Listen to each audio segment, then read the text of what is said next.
Vou pedir para você ler bem forte Hebreus 11:6, conforme está lá no telão. Vamos juntos? Sem fé é impossível agradar a Deus, pois quem dele se aproxima precisa crer que ele existe e que recompensa aqueles que o buscam. Muita coisa já se falou sobre fé. Muitas mensagens já foram pregadas a respeito de fé. Eu já preguei muito sobre esse texto. E a fé, ela vive nesse contexto que nós vivemos no presente, associada à ideia de prosperidade material, e muitas pessoas estão sendo instruídas a exercitarem a fé em templos, em cultos, para onde são estimuladas a levarem ofertas para que Deus as abençoe, como demonstração que creem nas promessas dele. Mas isso é apenas parte da verdade, porque expressar fé não é somente adorar a Deus com liberalidade e despojamento das coisas materiais, crendo que Ele pode realizar o impossível para prosperar o adorador, porque isso se faz em um dia da semana. Mas e quanto aos demais dias da semana? Como é que se vive ao sair do culto, onde praticou o dar com liberalidade e consagrou a oferta da adoração? Fé é obediência. Você pode repetir isso, por favor? Quando eu pedir para você repetir, é porque isto vai fazer toda a diferença no seu raciocínio, no seu refletir. Então você pode fazê-lo mais uma vez? Fé é obediência. Veja o que diz o texto: sem fé é impossível fazer o quê? Agradar a Deus. Ninguém consegue agradar a Deus fazendo o melhor que pensa que pode. Se não for do jeito de Deus, não vai agradar a Deus. Deus estabeleceu lá no Antigo Testamento a forma de cuidar das coisas que eram dele, aquilo que foi consagrado a ele. Um tabernáculo foi erigido, havia vários elementos que compunham o tabernáculo, dentre eles o mais importante era a arca do concerto, também chamada arca do testemunho, também chamada arca da presença de Deus. Era o elemento mais santo, mais separado e exclusivo para Deus, que só deveria ser tocado pelos levitas e os sacerdotes. Porém a arca, ela em uma batalha foi tomada pelos filisteus e levada para a Filistia e ficou lá por anos. Davi assume como rei e ele fica sabendo que a arca está já há vários anos repousando na casa de um de um israelita, porque Deus trouxera problemas para os filisteus, que acabaram colocando a arca em cima de um carro de bois, e os bois levaram a arca de volta para Israel. Davi fica feliz, ele quer levar a arca do Senhor de volta para o seu lugar, lá no tabernáculo. Então ele prepara um grande cortejo e vai até aquela casa do israelita para pegar a arca de volta. E Davi faz um carro novo, coloca bois que não tinham jamais trabalhado, consagrados para Deus. Os levitas pegam na arca, porque a arca tinha sido mandado por Deus que fossem feitos 4 ilhoses e varas fossem enfiadas por ela, para que os levitas e apenas os levitas carregassem a arca nas mãos ou com as varas sobre os ombros. Os levitas então pegam a arca, colocam-na sobre aquele carro de bois, e agora o cortejo segue, e Davi vai feliz, Davi vai dançando na frente do carro de bois. Há uma festa com uma grande procissão, com instrumentos, uma orquestra tocando em louvores a Deus, e em dado momento um dos bois tropeça, a arca escorrega, vai cair da carroça, e um homem temente a Deus, Uzá, ele toca na arca para segurá-la e não deixá-la cair. A arca não cai, mas ele tomba morto. Por que Deus fez isso? Para um cortejo, acaba a festa é encerrada pela morte abrupta de um homem de Deus que foi em defesa de um objeto santíssimo que representava a presença de Deus no meio do povo. Mas por que Deus matou Uzá? Davi volta para Jerusalém triste. A arca tem que ficar no meio do caminho, na casa de alguém. Davi está triste, o povo está triste, e a família de Uzá muito mais. Então é aí que Davi é chamado a atenção para um fato que ele desconsiderou. Deus tinha dado a ordem de que a arca somente deveria ser transportada pelos levitas, carregando-a, segurando naquelas varas, ou colocando-a com as varas apoiadas nos seus ombros. Eles deveriam levá-la assim ou assim até o destino onde ela viesse ser colocada. Davi pensou em fazer o melhor, mas o melhor que ele pensou fazer não era do jeito de Deus. Amados, fé sem ela é impossível agradar a Deus. Então fé é a razão, é o elemento, é a chave para agradar a Deus. Mas o que é fé? O que é fé? Fé é obediência. Se a pessoa celebra a Deus num culto, consagrando sua oferta de adoração, que representa sacrifício, liberalidade, honra, mas nos demais dias da semana não vive pelos princípios e valores estabelecidos por Deus, não estará obedecendo a Deus, logo não estará vivendo por fé. Porque fé é o quê? É obediência. Fé não é fazer do meu jeito, fé é fazer do jeito de Deus. Então aquele ato praticado na igreja, no culto, de dar a oferta, ainda que tenha sido uma expressão de honra, de adoração, não foi nada mais, nada menos do que uma tentativa de barganha com Deus, que disse: olha, Senhor Deus, eu trouxe aqui essa minha oferta que representa um sacrifício de fé, e eu creio que por causa disso o Senhor vai abençoar esse meu projeto de vida, porque está escrito: entrega teu caminho ao Senhor e confia. Estou aqui confiando, Senhor, por isso que eu estou entregando a minha oferta de adoração. Virou barganha.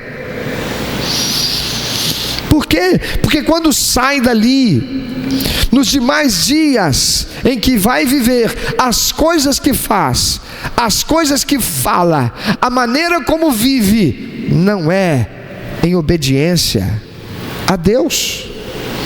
Não é pensando se o que eu estou falando, o que eu vou falar, o que vou fazer, a decisão que vou tomar é agradável a Deus, é do jeito de Deus. Então aquele ato praticado na igreja, no culto, não foi nada mais, nada menos que a tentativa de barganha com Ele. Não se pode adorar a Deus consagrando ofertas no templo, aqui no domingo, ou em um dia da semana, num culto, esperando que Ele derrame bênção sobre a tua vida, se nos demais dias da semana você não viver comprometido em dar prazer ao coração de Deus, vivendo um relacionamento com Ele e com o seu próximo, teu próximo, em que a obediência aos princípios e valores estabelecidos por Ele, Deus, sejam a tônica. Se você faz do seu jeito ou do jeito de algum outro, não sendo o jeito de Deus, não é fé, não agrada a Deus. Não existe fé sem o uso da razão. Logo, exercitar fé é exercitar o quê? A razão. Por isso o escritor aos Hebreus, da parte de Deus, diz nesse texto que lemos: quem dele, ou seja, quem de Deus se aproxima, precisa crer que Ele existe e que recompensa aqueles que o buscam. Precisa crer. Mas acreditar que Deus existe é apenas o começo, porque o apóstolo Tiago, no capítulo 2, versículo 19, diz que até os demônios acreditam que Deus existe. Deus, amados, não se contentará com o mero reconhecimento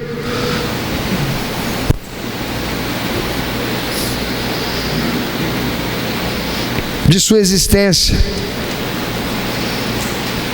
Ele quer que a nossa fé nos leve a um relacionamento pessoal e dinâmico com Ele. Você tem um relacionamento dinâmico e pessoal com Deus? O que é um relacionamento dinâmico? Um relacionamento dinâmico não é um relacionamento estático. Uma pessoa que vai ao culto no dia de domingo e participa do culto e vai embora e só volta no outro domingo, isso é um relacionamento estático. Um relacionamento dinâmico é aquele que é processado todos os dias, na minha busca de comunhão com o Senhor, na minha busca de aprendizado do que é que dá prazer ao coração do Senhor.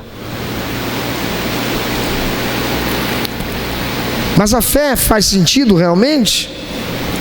Você acredita porque a fé faz sentido ou porque a fé não precisa fazer sentido? Alguns cristãos pensam que as pessoas não podem entender Deus e não devem nem tentar. Não dá para entender Deus. Outros acreditam que nada verdadeiro é irracional, incluindo a verdadeira fé.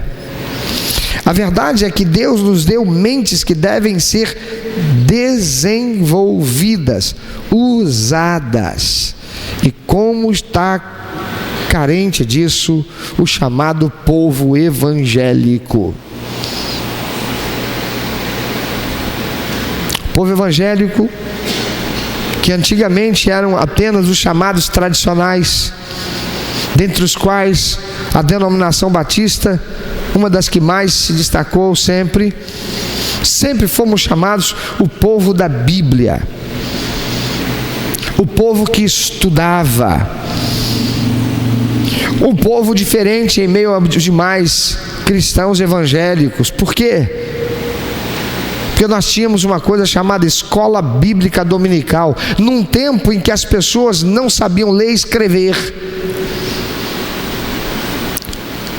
Obedecendo o que Jesus ensinou, conhecereis a verdade vos libertará. Como alguém pode conhecer a verdade sem conhecer a palavra de Deus? Como conhecer a palavra de Deus se a pessoa era analfabeta? Então nós, os batistas, começamos a ensinar as pessoas analfabetas a ler e aprendendo a ler, usando a Bíblia Sagrada. Nós criamos inúmeras instituições de ensino, escolas batistas por todos os lugares. Quantas eram as igrejas que tinham uma escola secular, de ensino secular, batista, ainda que com viés confessional. Mas e hoje? O que é a realidade nossa, também de muitos de nossas igrejas e muitos de nós batistas, em meio a uma cultura de vegetação, porque passa-se muito mais tempo fuçando a vida dos outros no Facebook, no WhatsApp, nos stories da vida, do que debruçado em um livro ou na própria Bíblia.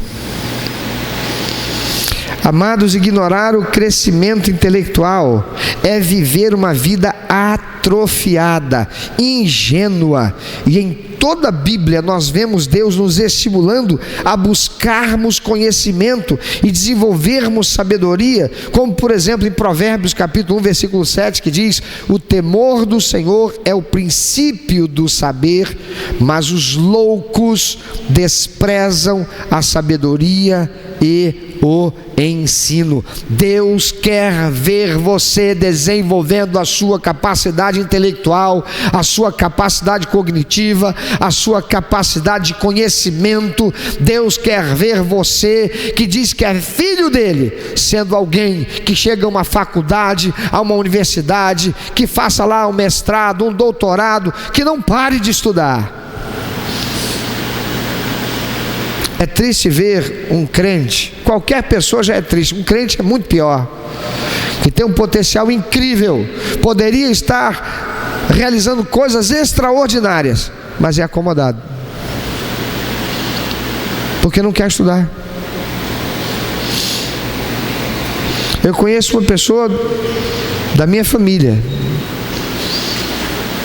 um potencial fantástico, poderia ser um engenheiro desenvolvendo coisas extraordinárias. Desde criancinha, o negócio dele, você dava um brinquedo para ele, a primeira coisa que ele fazia era desmontar o brinquedo todinho.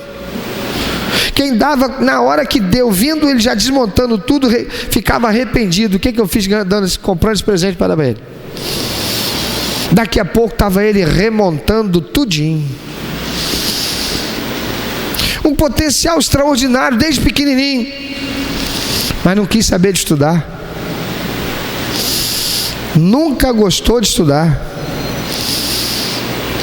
Uma capacidade fantástica para resolver problemas que envolvessem qualquer coisa relacionada à mecânica, mas não quis saber de estudar, não desenvolveu o potencial, chegou naquilo ali e parou. Isso já é triste, olhando-se em qualquer pessoa, mas isso em um filho de Deus, uma filha de Deus, isto é trágico. Deus quer nossa confiança e fé, amados, mesmo enquanto ponderamos sobre tantos assuntos misteriosos para nós. Mesmo assim, não se deve acreditar em um vazio, nem meramente pular no escuro. A ilustração da criança que está no andar de cima, no claro, e ouve o pai que está no porão, no escuro, olhando para ela, vendo-a e dizendo para ela pular, e ela pula, deve ser entendido como fé, porque aquela criança conhecia a voz do pai. A criança tem confiança no pai, porque sabe que é ele. Para ela isso é lógico.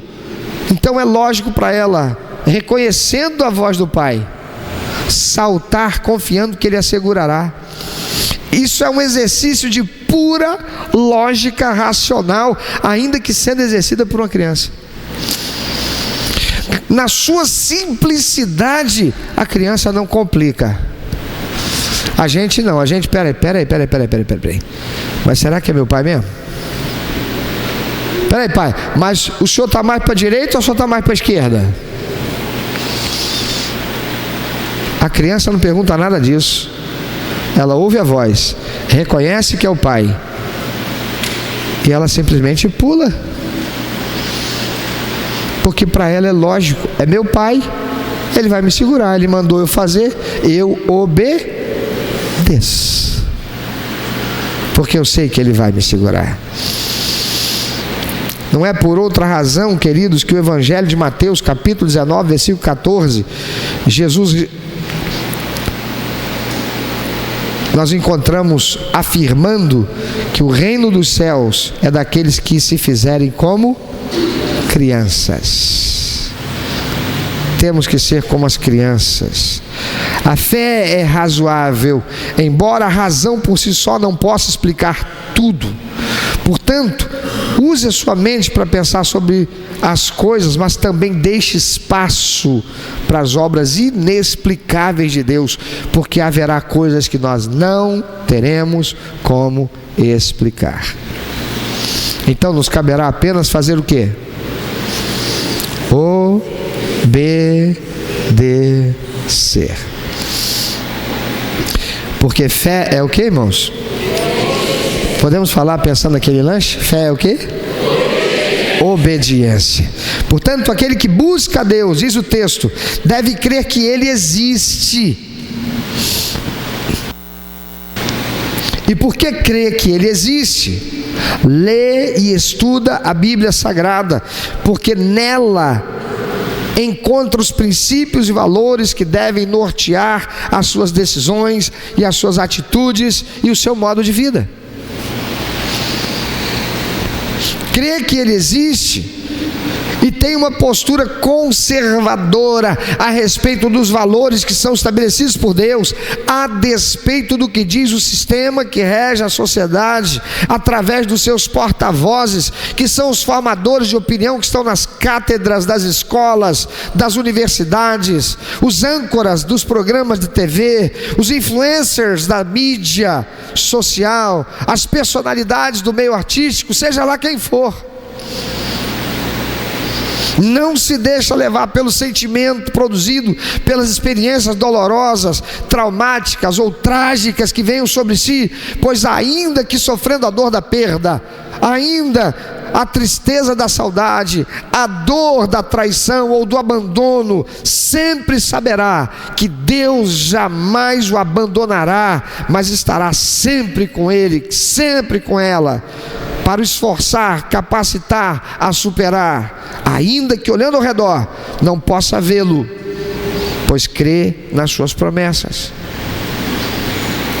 Se você está vivendo um tempo de conflito, de angústia, de vazio, de necessidade de sentido para viver, é porque te falta exercitar fé naquele que te criou e te amou de tal maneira que, embora você vivendo longe e separado dele por causa do pecado, enviou o seu único filho para pagar o preço de resgate da tua alma das garras da morte eterna. O nome dele é Jesus Cristo. Muitos na Bíblia exercitaram a fé por observação.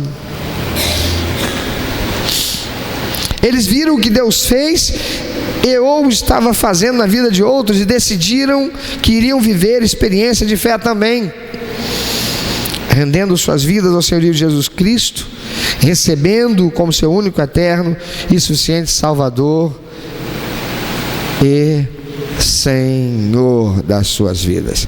E aqui está a chave. Jesus não quer ser apenas o único, Jesus não quer ser apenas o eterno, Jesus não quer ser apenas o suficiente, Jesus não quer ser apenas o Salvador, mas Jesus quer ser também o seu Senhor. Aqueles que apenas consagram a Deus os dízimos não são dignos de coisa alguma da parte de Deus, porque estão meramente devolvendo ao Senhor o que pertence a Ele, mas estão obedecendo. E por isso o Senhor diz em Malaquias capítulo 3 que repreenderá o devorador para não tocar naquilo que é o fruto do seu trabalho. Não diz que vai acrescentar nada, porque o que ele está fazendo é meramente a sua obrigação, devolver o que não é dele. Então ele não vai deixar o diabo tocar naquilo que é o fruto do seu trabalho. Aqueles que apenas consagram a Deus os seus dízimos estão assim obedecendo a Deus e recebem por consequência a ação de Deus contra aquele que está dominando o mundo. Aqueles que entregam ofertas de adoração sincera estão obedecendo a Deus, exercendo fé, obedecendo-lhe por querer viver para a glória dele. Mas se ao deixar o culto lá fora, nos dias que seguem, não desenvolvem um relacionamento com Deus pelo estudo da sua palavra, não obedecerão, mas andarão pelo curso deste mundo, obedecendo às potestades que agem na sociedade e que estão movendo-a por seu sistema, que leva o homem a agir diferente do que honra a Deus. Por isso mesmo, adorando a Deus com as suas ofertas, não poderão experimentar a prosperidade, porque Deus quer ser adorado com a consagração de todo o nosso ser. Nosso despojamento das coisas materiais, servindo a Ele e ao próximo e obedecendo os seus princípios e valores. Isso é andar por fé. Porque fé é o quê? Pois viver por fé, diz o escritor aos Hebreus, é agradar a Deus. E agradar a Deus só é possível se nós obedecemos a sua palavra. Diz o texto: sem fé é impossível agradar a Deus, pois quem dele se aproxima precisa crer que ele existe e que recompensa aqueles que o buscam. Pensa sobre isso. Tem muita gente que adora a Deus com ofertas, tem muita gente que expressa fidelidade devolvendo a Deus o dízimo,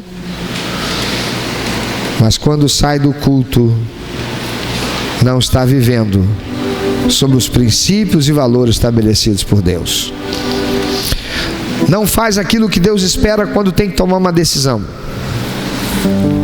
e acaba decidindo por aquilo que sente, acaba obedecendo os seus impulsos, acaba seguindo a orientação dos influencers da vida, e muitos porque são ignorantes, não conhecendo a palavra de Deus. Tem muita gente que sabe o que escreveu o autor tal, porque leu, fez trabalho de faculdade, sabe proferir palestras com propriedade sobre o assunto da sua formação acadêmica, mas não conhece Deus, porque nunca leu com profundidade, com cuidado, a palavra de Deus. Deus não quer um relacionamento estático, um encontro com Ele num culto em que a gente vem e apresenta a nossa adoração e a consagração do dízimo. Deus quer um relacionamento dinâmico,